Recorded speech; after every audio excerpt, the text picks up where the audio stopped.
Subhash Chandra foundation की तरफ से बड़ा आभारी हूँ। आप यहाँ पर महिला शक्ति के साथ यहाँ पर पहुँचे हैं। आजकल सुभाष चंद्र फाउंडेशन में एक प्रोजेक्ट लीडर काम कर रहा हूँ और इन रिस्पॉन्सिबिलिटी के साथ। तो सुभाष चंद्र फाउंडेशन आज से 6 साल पहले 2016 में और सुभाष चंद्र जी की अध्यक्षता में इन्होंने माननीय प्रधानमंत्री जी के आशीर्वाद से इस फाउंडेशन को स्टार्ट किया था। और उन्होंने जब एक प्रण लिया था कि स्टार्टिंग में ही उन्होंने प्रधानमंत्री जी को कहा था कि ये फाउंडेशन एक पब्लिक वेलफेयर के लिए काम करेगी। और उसके साथ साथ उन्होंने 5,000 करोड़ रुपए माननीय प्रधानमंत्री जी को अपनी फाउंडेशन की तरफ से डोनेट किए थे कि ये जो 5,000 करोड़ रुपए है हम 1 से 2 साल के अंदर ये CSR फंड में हमारी महिला शक्ति, युवाओं के लिए, शिक्षा के लिए, हेल्थ के लिए और बड़े कामों के लिए हम इस रुपए को लगाएंगे। क्योंकि कंपनी का जो भी आप कंपनी देखेंगे उसका CSR फंड जो होता है 2% के करीब हर एक कंपनी का CSR फंड हम डिस्ट्रीब्यूट करते हैं पब्लिक वेलफेयर के लिए। तो सुभाष चंद्र जी ने भी अपना एक प्रण लिया था कि इस फंड को हम इस तरह से मैनेज करेंगे कि देश विदेश तक पहुंचे। और मैं आपको बताते हुए खुशी होगी कि हमारी फाउंडेशन सुभाष चंद्र फाउंडेशन जो है आजकल आप देखेंगे तो हमारा जो काम है एकल विद्यालय, सबसे पहले हमने एजुकेशन को लिया। एजुकेशन के बिहाफ पे आप जानेंगे कि एकल विद्यालय हमारी एक संस्था काम करती है। आप कोई भी अगर गूगल पे सर्च करना चाहे EKAL एकल हमने हमारे जो आदिवासी एकलव्य के लिए लिया था। एकलव्य आप जानते होंगे बड़े धनुषधारी थे। तो एकलव्य के नाम पर उन्होंने लिया कि क्योंकि शिक्षा सभी को मिलती है बट आदिवासी इलाकों में और दूर दराज के इलाकों में जहाँ पर शिक्षा और वहाँ से शिक्षा से बढ़कर बच्चे कहीं आगे जा सके, तो इसलिए उन्होंने एकल विद्यालय के थ्रू हमारे आजकल 1 लाख प्लस स्कूल चलते हैं। और वो 1 लाख प्लस स्कूल हमारे एकल कनाडा में भी है, एकल USA में भी है। क्योंकि यहाँ पर ज़्यादातर जितने बच्चे होंगे वो सोचते होंगे कि कनाडा में क्या कराते होंगे हम, क्योंकि कनाडा में भी हमारी एकल की पब्लिक मोबाइल वैन चलती है। जैसे कंप्यूटर से रिलेटेड मोबाइल वैन चलती है। आप जाएंगे तो वहाँ पर मोबाइल वैन में जिनको शिक्षा नहीं प्रदान होती तो उनके टेक्निक के लिए हम काम करते हैं, एजुकेशन के लिए काम करते हैं, वुमेन एम्पावरमेंट के लिए काम करते हैं। और यही USA में है, UK में है, रसिया में है। इस तरह से अलग अलग जगह जहाँ पर भी हमारी ग्लोबल लेवल पर फाउंडेशन काम कर रही है वो एजुकेशन में बड़े स्तर पर काम कर रही है। सबसे पहले जो हमारा एजुकेशन में इंडिया में हमने एक प्रोजेक्ट लॉन्च किया था सारथी। सारथी का मतलब जैसे श्री कृष्ण अर्जुन के सारथी बने थे, तो माननीय सुभाष चंद्र जी का मानना था कि सारथी मैं आप सभी लोगों का एक सारथी के रूप में काम करूंगा। और वो सारथी शिक्षा को के स्तर को आगे बढ़ाने के लिए तो उन्होंने सारथी एक मुहिम बिहार, झारखंड, UP वहाँ पर हमने लॉन्च किया था। तो वहाँ एक मानना था कि वहाँ के बच्चे और जैसे आपने यहाँ के भी बच्चे कई बार बच्चे 10th, 11, 12 जो करते हैं तो उनको गाइडेंस नहीं मिल पाती है कि मेरा करियर में किस तरफ जाऊँ, 10वीं के बाद मेरे को क्या करना है या 12वीं के बाद किसी ने कॉमर्स ले रखी है, किसी ने आर्ट ले रखी है, मैं किसमें करियर बनाऊँ। तो वो एक करियर गाइडेंस के लिए हमने सारथी को रखा और हमारी एक पूरी टीम 100 से 150 बच्चों की एक टीम थी जैसे अलग अलग एरिया में। और वो काम किया करती किसी भी बच्चे को कैसी भी ज़रूरत है कि किसी भी फील्ड में, कोई इंजीनियरिंग का है या कोई टेक्निक का है, अकाउंट का है, आर्ट का है, हमें क्या करना चाहिए आफ्टर +2 या इस कोर्स के बाद। तो वो सारथी उनका इसमें साथ दिया करते हो। जो अगर फंड की भी कहीं ज़रूरत होती है तो हमारी फाउंडेशन के थ्रू हम उनको फंड भी प्रोवाइड किया करते। तो सारथी का काम शिक्षा के स्तर को ऊंचा उठाना था और बच्चों को एक गाइडेंस प्रोवाइड कराना था। तो ऐसे ही इसी मुहिम को आगे लेते हुए जैसे जैसे करके साथ का स्तर आगे बढ़ा तो ये राज्यसभा सांसद बने। तो राज्यसभा सांसद बनने पर इन्होंने आजमपुर के 5 गाँव लोग किए। तो फाउंडेशन ने वहाँ पर स्टार्टिंग में एक हमने सबका डेवलपमेंट बनाया। और सबका मानना था कि ये सबका है क्या, तो सबका डेवलपमेंट एक एसोसिएशन थी और उसके डायरेक्टर मैं ही हूँ, उनका डायरेक्टर। तो सबका हमारे 5 गाँव का नाम था। S for Sadalpur, A for Adampur, B for Khara Barwala, Kishangarh और मंडी आदमपुर। और हमारा मानना था कि आप सभी मिलकर हमारे साथ काम करें, क्योंकि आप सब मिलकर काम करेंगे तो इस सबका को हम आगे बढ़ा सकते हैं। तो ये हमारा मकसद था। तो इसी मुहिम को आगे जाते हुए हमने बड़े लेवल पर रूरल डेवलपमेंट के लिए काम किया और शिक्षा के साथ साथ हमने युवाओं के लिए सबसे पहले मैं उस वक्त नहीं हुआ करता तो सुबह सिंह बेनीवाल जी हमारे जो स्पोर्ट्स के इंचार्ज हैं आपके सामने बैठे हैं, तो सर की मुलाकात इनसे हुई और रिटायर्ड डीएसओ भी हैं हमारे बड़े अच्छे, अभी भी युवाओं जैसी पावर रखते हैं अपने आप में। तो इनका सर से मुलाकात हुई तो सर ने कहा कि जी हमें नशे को दूर करना है और आजकल युवाओं में गांव-गांव में नशा बढ़ता जा रहा है, तो इसको कैसे कम किया जाए। तो इनकी वर्ती डिस्कशन हुआ तो उन्होंने बताया कि आप क्या करें, स्पोर्ट्स में युवाओं को आगे लेकर आए, स्पोर्ट्स में बच्चियों को भी आगे लेकर आए, तो इससे धीरे धीरे करके हम नशे को बढ़ने से रोक सकते हैं। जो है उसको तो खत्म नहीं कर सकते, बस बढ़ने से उसको रोक सकते हैं। तो उस मुहिम को आगे देखते हुए हमने स्टार्टिंग में बड़ा स्ट्रगल झेला, क्योंकि उस तरफ की बेल्ट जो है बिश्नोई बेल्ट है, तो वहाँ अपनी लड़कियों को आगे नहीं भेजता कोई भी। तो उस टाइम मैंने जो इनका एक्सपीरियंस सुना कि लड़कियाँ कान में नाक में वो पहन के आया करती तो जाया नहीं करती, तो धीरे धीरे करके हमने पहचान करी, इन्होंने पहचान करी, स्कूल में गए, स्कूल में टीचर को समझाया कि बच्चियों को आगे भेजे कि हमारे परिवार की तरह है। जो यहाँ सुभाष चंद्रा फाउंडेशन से जुड़ेगा तो ये मान के चले कि आप एक परिवार से साथ जुड़ रहे हैं, ऐसा आपके साथ ऐसा कुछ भी नहीं मिसबिहेव होगा। तो ऐसे कर करके उन्होंने हम पे विश्वास जताया। आज 4 से 5 लड़कियां गवर्नमेंट जॉब में है, CISF में है, और इसके अलावा 4-5 लड़के भी आर्मी में भी हैं, 3 लड़के, 2 लड़के पुलिस प्रशासन में हैं। तो इस तरह से युवाओं में एक जज्बा बढ़ा है और आज पूरी टीम ये सारी चीज़ को देखते हुए स्पोर्ट्स का स्तर बढ़ाया है हमने, और आज हमारी 40 अकेडमियाँ रन करती हैं पूरे हिसार जिले में, और आने वाले समय में इस चीज़ को बढ़ाकर 60 से 70 अकेडमियाँ हम खोलना चाह रहे हैं। तो आप जितने भी यहाँ पर आए हैं, आपसे भी गुजारिश है, अगर आपको लगता है आपके गांव में वो गट्स है कि वहाँ पर हम अपनी एकेडमी ओपन कर सके, महिलाओं को, युवाओं को एक अच्छा मौका दे पाएँ, तो आप ये हमें सजेस्ट करें, तो वहाँ पे भी हम एकेडमी खोलने का एक प्रयास करेंगे। तो अभी 40 जो अकेडमियाँ हैं अभी बड़े अच्छे से चली है और 20 अकेडमियाँ अभी बाकी है, वो हम करेंगे।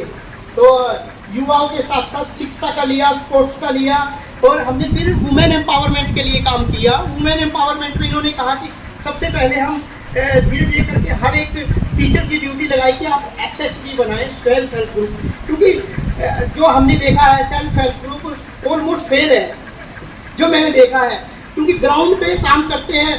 आपने बड़े डिपार्टमेंट वालों ने बड़ा साथ दिया, बट एक वो गाइडेंस नहीं मिल पाती उनको, जो मैंने ग्राउंड पे देखा है। क्या पता मैं गलत भी हो सकता हूँ, बट जो मैंने देखा है वो क्या करते हैं, ग्रुप बन जाता है, ग्रुप बन के उसकी जो पेमेंट होती है वो आ जाती है, डिपार्टमेंट भी, सरकार भी सहयोग कर देता है, बट उसके बाद वो पर्सनल यूज में हो जाता है पैसा, वो अपना जो बिजनेस करना चाह रहे हैं वो बिजनेस में नहीं लगा पाती महिलाएं।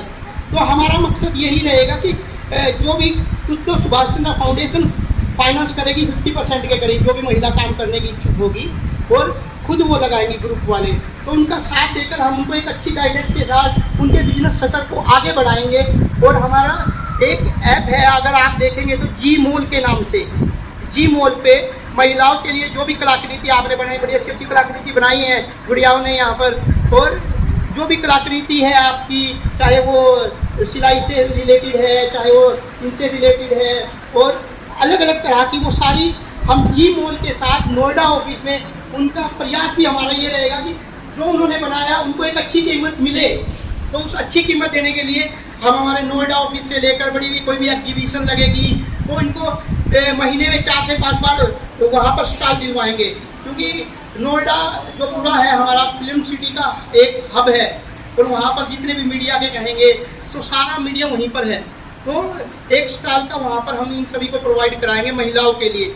और हमारा जो सर का एक मकसद है कि आपने सिलाई सेंटर खुलवा तो दिए क्योंकि उनका मकसद था कि 4-5 खोलने, तो मैंने अभी 9 से 10 के लिए खुलवा दिए, उनसे ज़्यादा ही बोलकर कि सर अब आप ऐसा करें कि इनकी स्ट्रेंथ बढ़ती जा रही है और इनको रियल में ज़रूरत भी है कि अपने सेल्फ स्टैंड तो हो जाएंगे खुद के, और नहीं तो घर के सूट तो बना पाएंगे। तो ये है, तो एक सर का मकसद था कि अब आगे क्या, ये तो स्टार्ट हो गए, तो आगे हमारा मकसद ये है जितनी भी महिला हमारे साथ यहाँ पर आई हैं, वो भी जो भी जुड़ी है, और जो शिक्षिका है और जो उनको सिखाते हैं। मकसद एक है कि अगर हमारे सेंटर पर 600 प्लस महिलाएं आती है तो उसमें से जो सीखने की और आगे बढ़ने की इच्छुक है तो उनके लिए एक स्टेशन प्रोवाइड कराएंगे, उन पर टेक्सटाइल हब प्रोवाइड कराएंगे आने वाले टाइम में 6 से 7 महीने में, कि 100 से 150 महिला एक पूरे हॉल में बैठे और वो अपना काम करें, जो अभी वो ले रहे हैं उससे भी अच्छा मानदेय उनको मिले। तो हमारा मकसद विजनरी है आगे ले जाने के लिए। तो इसलिए जो भी महिलाएं जुड़ी हैं उनसे गुजारिश है कि वो कंटिन्यू रहे हमारे साथ, और आने वाले समय में इससे भी कुछ अच्छा करने जा रहे हैं हम महिलाओं के लिए। तो ऐसे महिलाओं के साथ भी और युवाओं के साथ हेल्थ में भी कुछ लोग सबके साथ पास आए थे, तो उन्होंने कहा कि आप थोड़ा स्वास्थ्य पे भी फोकस कीजिए, क्योंकि फाउंडेशन हर एक फील्ड पर काम कर रही है। तो स्वास्थ्य के लिए सबसे पहले हमने स्टार्टिंग करी थी आदमपुर के सिविल हॉस्पिटल से, अगर कोई आदमपुर का है यहाँ पर, क्योंकि वहाँ का सिविल हॉस्पिटल आज हिसार के सिविल हॉस्पिटल को कंप्लीट करता है, क्योंकि जब हम वहाँ पर गए थे तो कुछ नहीं था वहाँ पर। तो आज उसका पूरा टोटल कायाकल्प हो गया है, और मुख्यमंत्री जी ने, हरियाणा सरकार मुख्यमंत्री जी ने 10 लाख एक बार, 15 लाख एक बार, 2 बार प्राइज भी दिया है पूरे हरियाणा में बेस्ट कायाकल्प कि सबसे ज़्यादा अगर गांव लेवल पर किसी हॉस्पिटल का कायाकल्प हुआ है तो मंडी आदमपुर का है वो।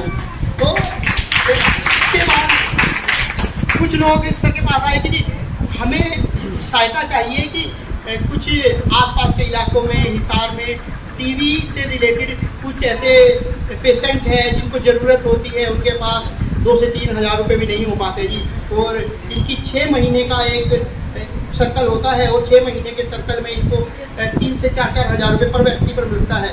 तो सर ने हेल्थ के लिए वो 100 मरीजों की लिस्ट ली थी कि आपको 6 से 7 महीने हम आपको प्रोवाइड कराएंगे, जो भी टीबी के मरीज को, पेशेंट को कोई ज़रूरत होगी तो वो सारा फंड हम अपनी फाउंडेशन की तरफ से देंगे उनको आने वाले समय में। तो ऐसे करते करते हमने फिर एग्रीकल्चर की तरफ कदम रखा।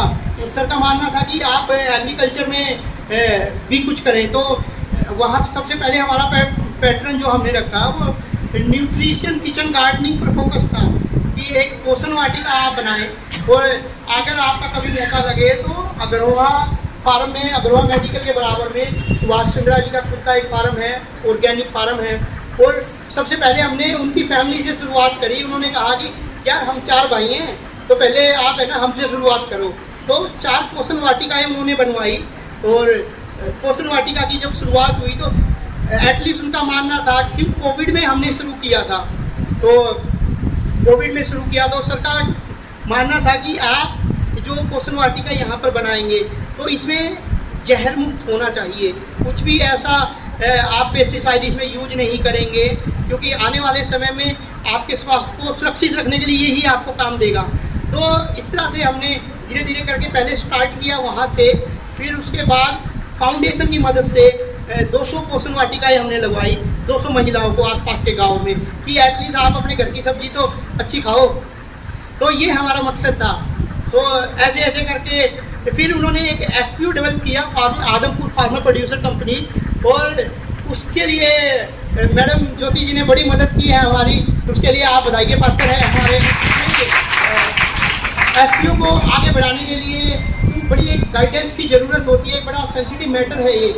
लोग इसका समहाव बड़ा गलत यूज भी करते हैं, कई फेक डाटा यूज कर लिए और सब्सिडी ले ली और फिर वो आगे रन नहीं करती है।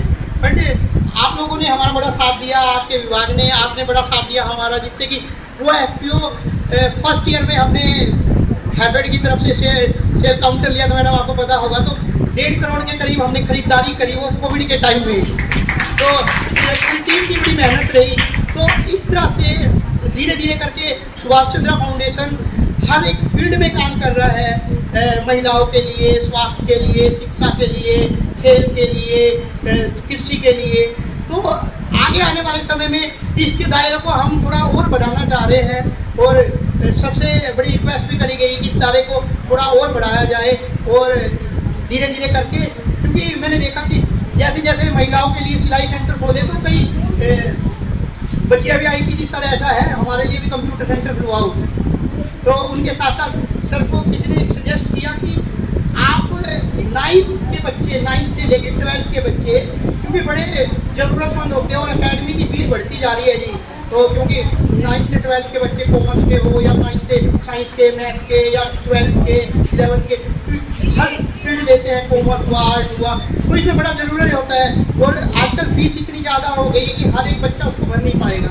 तो सर का मानना था जी कि इन बच्चों के लिए आप एक अलग अलग जगह पर एक सेंटर खोलें, जिससे कि इन बच्चों से कुछ ना लिया जाए, इनको अच्छे से अच्छा टीचर प्रोवाइड कराया जाए और शिक्षा में इनसे अच्छी शिक्षा दिलाई जाए और इनसे एक भी पैसा चार्ज ना किया जाए। तो आने वाले समय में वो बच्चों के लिए 9th से लेकर 12th तक की कोचिंग भी हम आप सभी लोगों को फ्री ऑफ कॉस्ट प्रोवाइड कराएंगे।